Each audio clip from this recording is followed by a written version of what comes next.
जय हिंद एवरीवन, स्वागत है आपका हमारी चैनल जिसका नाम है गवर्नमेंट एग्जाम्स फंडा। टॉप 500 करंट अफेयर्स की सीरीज जो है आज से शुरू हो रही है CDS 1 2021 के लिए। और मैं दावा करता हूं कि इस सीरीज से क्वेश्चन आएंगे ही आएंगे। और दूसरी एक और चीज मैं आपको बता दूं कि जो इसमें 500 करंट अफेयर्स रहेंगे वो बहुत ही ज्यादा हाई क्वालिटी वाले रहेंगे।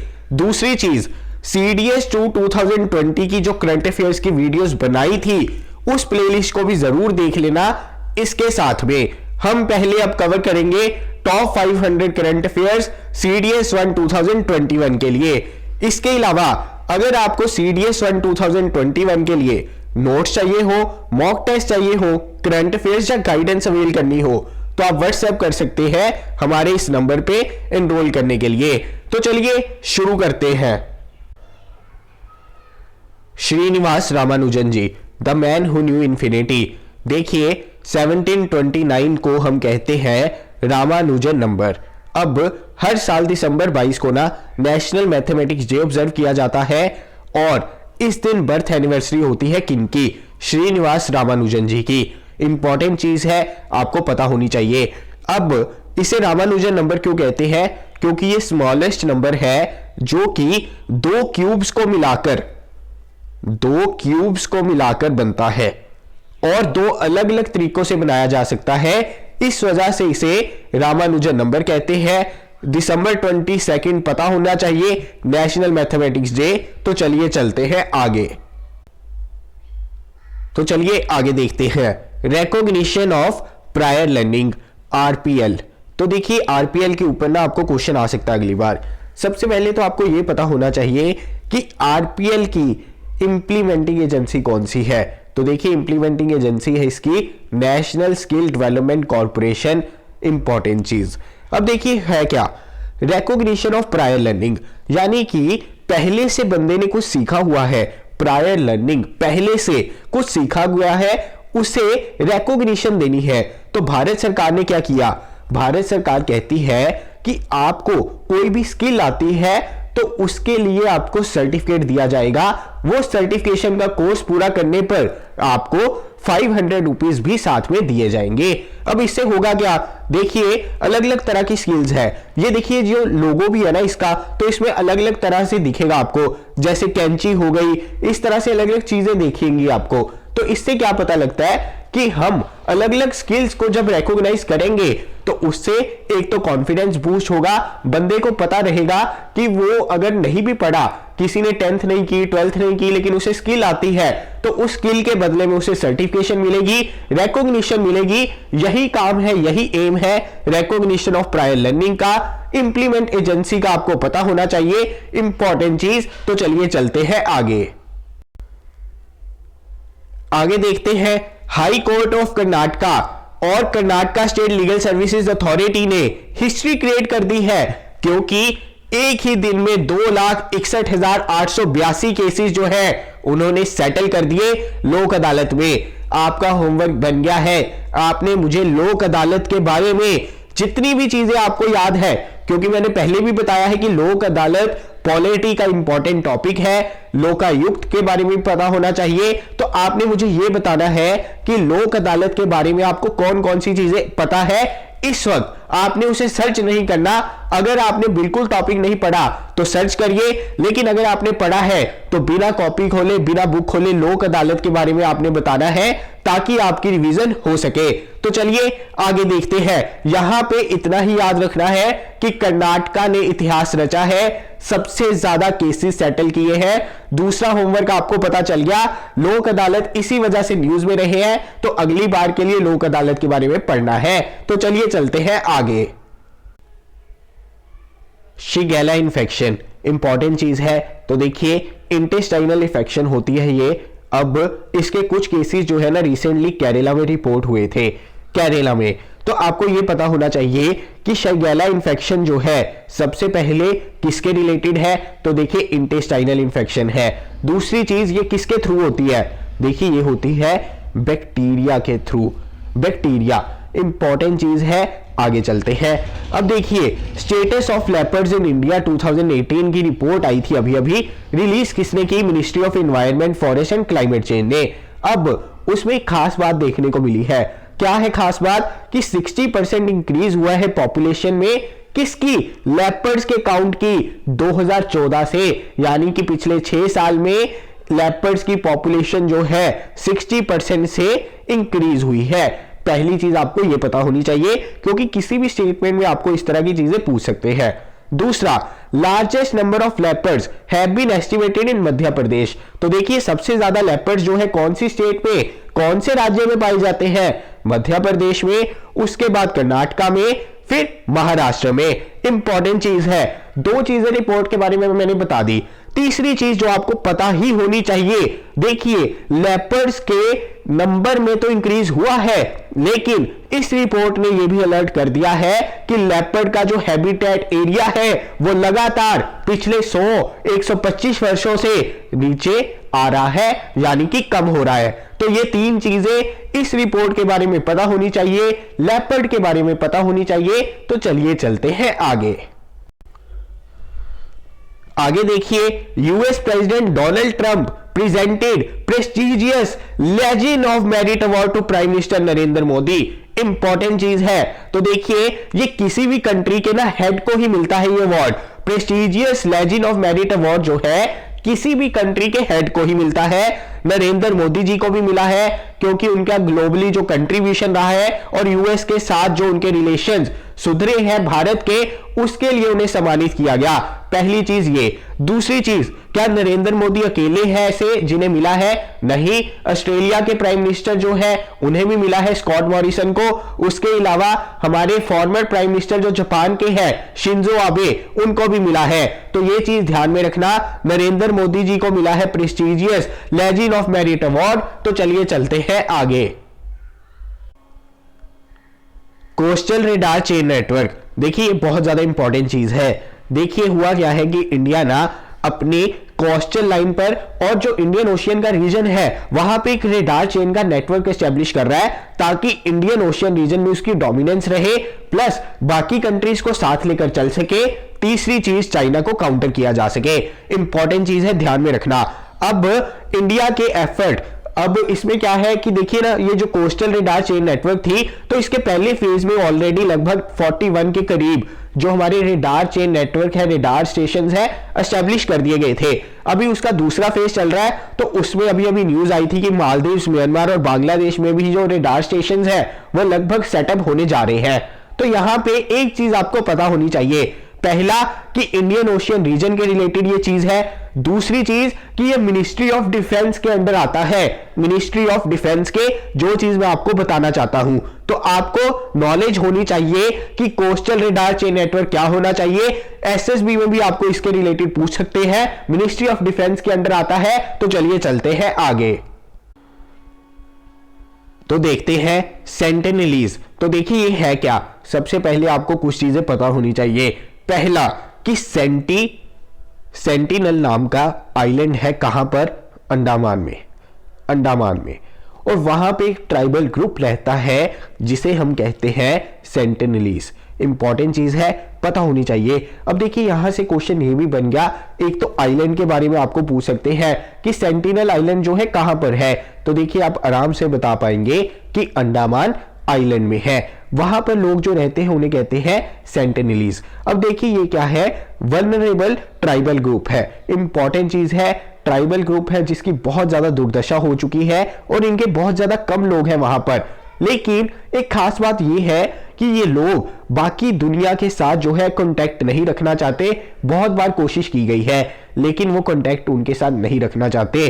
अब ये क्या है, वहां पर सिर्फ फिशेस और कोकोनट लगभग यही खाते हैं और इसके सहारे ही जीते हैं। और पिछले जितने भी लगभग 6000-10,000 वर्षों से उन्होंने अपना लाइफस्टाइल नहीं चेंज किया। काफी बार उनको कोशिश की गई है, लेकिन अब उनका इम्यूनिटी सिस्टम भी इस तरह का बन गया हुआ है कि वहां पर बिल्कुल भी जर्म्स नहीं है। अगर बाहर से जाकर वहां पर कोई भी बंदा कोई भी डिजीज फैला देता है तो ये पूरे के पूरे ट्राइबल ग्रुप का विनाश भी हो सकता है।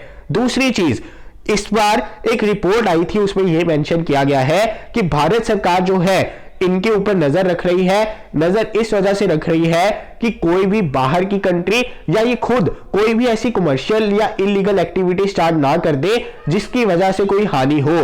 तो ये चीज के लिए ये अभी अभी न्यूज में रहे हैं। तो सेंटिनेलीज के बारे में आपको पता होना चाहिए। आइलैंड के बारे में मैंने आपको बता दिया।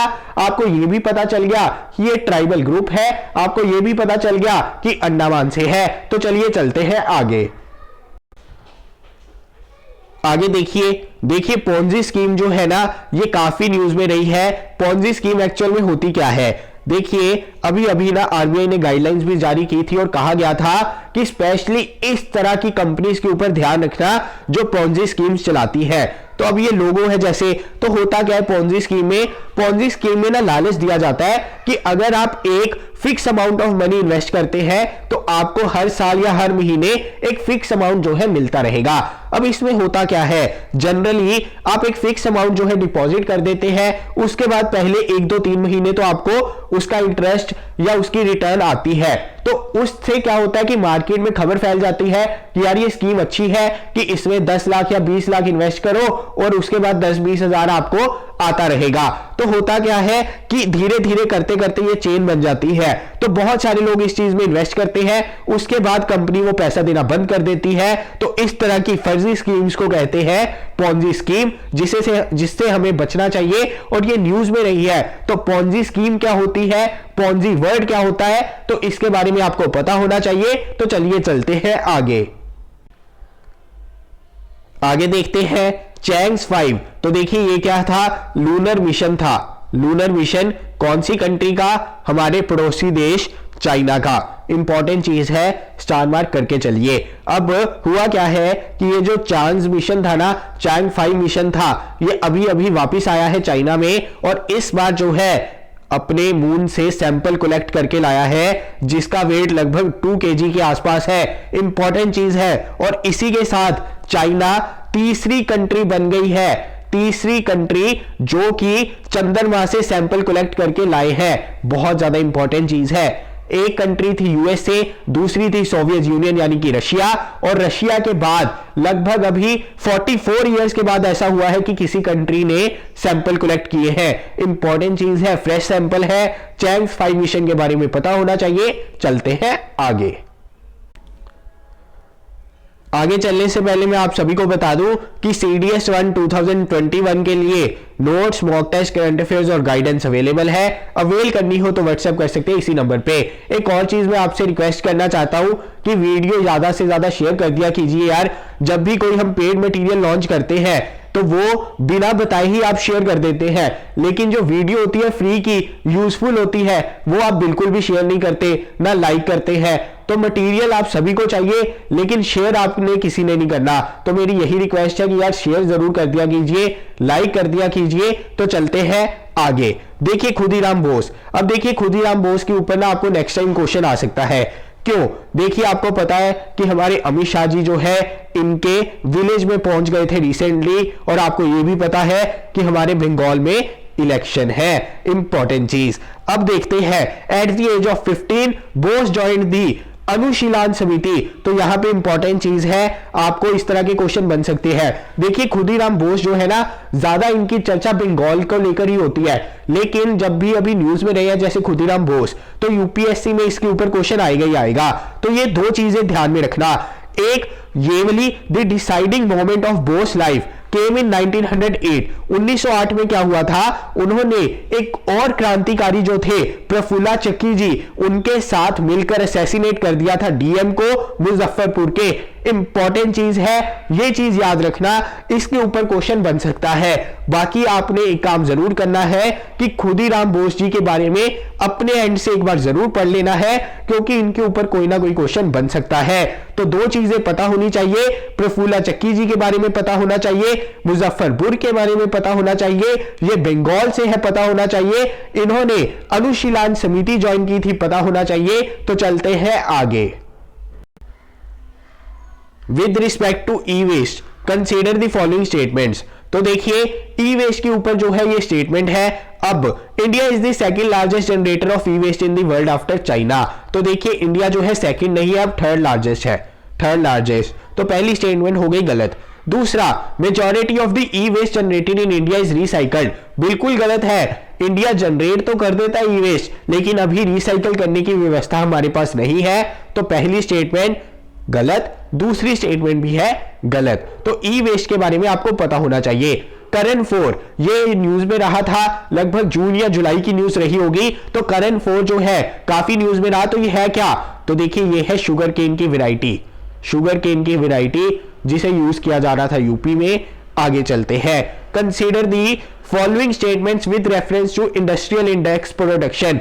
ये क्वेश्चन तो बनता ही बनता है यार। इंडस्ट्रियल इंडेक्स प्रोडक्शन जो है हमारी अलग अलग इंडस्ट्रीज को दर्शाता है कि उनकी कितनी ग्रोथ होती है। तो देखिए इसमें ना 8 कोर इंडस्ट्रीज है, 8 कोर इंडस्ट्रीज। तो क्या इनका half of its total weight? नहीं, ये जो 8 कोर इंडस्ट्रीज है ना, इंडस्ट्रियल इंडेक्स प्रोडक्शन में इनकी वेटेज है 40% के आसपास। तो पहली स्टेटमेंट हो गई गलत। दूसरा, steel has the highest wait among the 8 core industries. बिल्कुल नहीं। तो देखिए मैं आपको बता देता हूं, 8 कोर इंडस्ट्रीज के बारे में आपको पता होना चाहिए। पहले तो इन 8 के नाम जो है रट लीजिए, बिल्कुल रट लीजिए।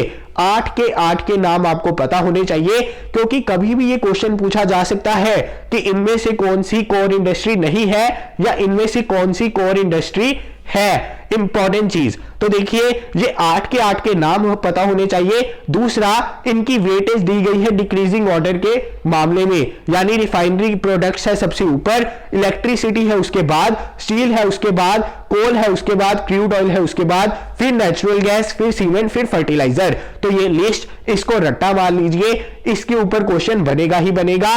तो ये है इंडस्ट्रियल इंडेक्स प्रोडक्शन। स्टील जो है हाईएस्ट वेट इसका नहीं है। तो दोनों स्टेटमेंट्स हो गई गलत, क्योंकि हाईएस्ट वेट है हमारा रिफाइनरी प्रोडक्ट्स का। तो चलिए चलते हैं आगे। आगे देखते हैं। पर्ल रिवर अभी अभी न्यूज में रही, तो आपको पता होना चाहिए कि ये कहां की रिवर है, कौन से रीजन में फ्लो करती है। तो देखिए ये फ्लो करती है सदर्न चाइना में। दूसरी चीज देखिए, पर्ल रिवर का दूसरा नाम भी आपको पता होना चाहिए। दूसरा नाम इसका है ज़ूजियांग। ज़ूजियांग पूछा जाए या पर्ल रिवर पूछा जाए, आपको पता होना चाहिए, जगह आपको पता होनी चाहिए, सदर्न चाइना। आगे देखिए, दक्षिण चीन। Which of the following indices are prepared by World Economic Forum? तो देखिए ईज ऑफ डूइंग बिजनेस तो वर्ल्ड बैंक के द्वारा होता है, तो ये हो गया गलत। ग्लोबल कॉम्पिटिटिव इंडेक्स और ग्लोबल जेंडर कैप इंडेक्स जो है ये प्रिपेयर किया जाता है वर्ल्ड इकोनॉमिक फोरम के द्वारा।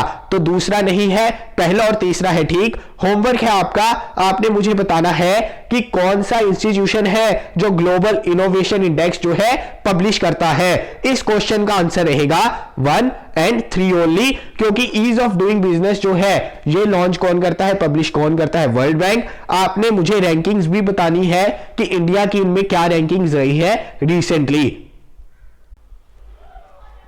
आगे देखते हैं, bug bounty program recently initiated by the government is related to. तो देखिए बग बाउंटी प्रोग्राम जो है शुरू किया गया किसके रिलेटेड था? सरकार ने शुरू किया आरोग्य सेतु ऐप के लिए, यानी कि जो भी आरोग्य सेतु ऐप के सोर्स कोड से बग निकाल कर बताएगा और बताएगा कि वहां पर कौन सा सोर्स कोड जो है आना चाहिए, बग आइडेंटिफाई करेगा तो वो प्राइस का हकदार होगा, जिसे 1 लाख से 3 लाख रुपए जो है दिए जाएंगे। तो ये बग बाउंटी प्रोग्राम था आरोग्य सेतु ऐप के लिए, क्योंकि कहा गया था कि आरोग्य सेतु ऐप से जो है डाटा निकाला जा सकता है, वो उसका सोर्स कोड सही नहीं है, वो सेफ नहीं है। तो आरोग्य सेतु ऐप के लिए बग बाउंटी प्रोग्राम को जो है शुरू किया गया, जिसमें प्राइस भी रखा गया था। तो ये चीज आपको ध्यान में रखनी है। इसके अलावा ये नेशनल और इंटरनेशनल किसी भी लोगों के लिए था, लेकिन प्राइज मनी सिर्फ और सिर्फ इंडिया के लोगों के लिए थी बग बाउंटी प्रोग्राम में। तो चलिए आज के लिए लेता हूं विराम।